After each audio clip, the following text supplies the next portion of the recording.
Hello అండి, ఈరోజు ఈ వీడియోలో దొండకాయ టమాటా రైస్ ఎలా తయారు చేయాలో చూద్దాము. దీనికోసం ముందుగా స్టవ్ మీద కడాయి పెట్టి 2 స్పూన్ల పల్లీలు, 2 స్పూన్ల ధనియాలు, 1 స్పూన్ జీలకర్ర, 1 స్పూన్ సోంపు వేసి ఎండు కొబ్బరి ముక్కలు, దాల్చిన చెక్క, 2 లవంగాలు, 2 యాలక్కాయలు, 10 నుంచి 12 ఎండుమిర్చి కూడా వేయించుకొని చల్లార్చి పొడి పట్టుకొని పక్కన పెట్టుకోవాలి. ఇప్పుడు స్టవ్ మీద కడాయి పెట్టి ఆయిల్ వేసి ఆయిల్ బాగా కాగిన తర్వాత పచ్చిమిర్చి ముక్కలు, కరివేపాకు, అల్లం వెల్లుల్లి పేస్ట్ వేసి వేగిన తర్వాత ముందుగానే కట్ చేసి పక్కన పెట్టుకున్న దొండకాయ ముక్కలు వేసి కొంచెం పసుపు వేసి బాగా కలుపుకొని 2 నిమిషాలు మూత పెట్టి మగ్గించుకోవాలి.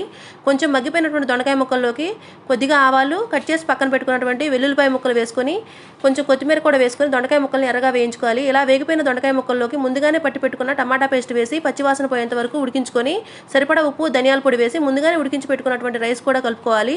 ఈ రైస్లో ముందుగానే మనం పట్టి పెట్టుకున్న పొడి వేసుకొని చివరిగా కొత్తిమీర చల్లుకుంటే అంతేనండి, ఎంతో టేస్టీగా ఉండే దొండకాయ టమాటో రైస్ రెడీ అయిపోయింది. ఈ వీడియో మీకు నచ్చినట్లయితే సబ్స్క్రైబ్ చేసుకోవడం మర్చిపోకండి. Thank you for watching.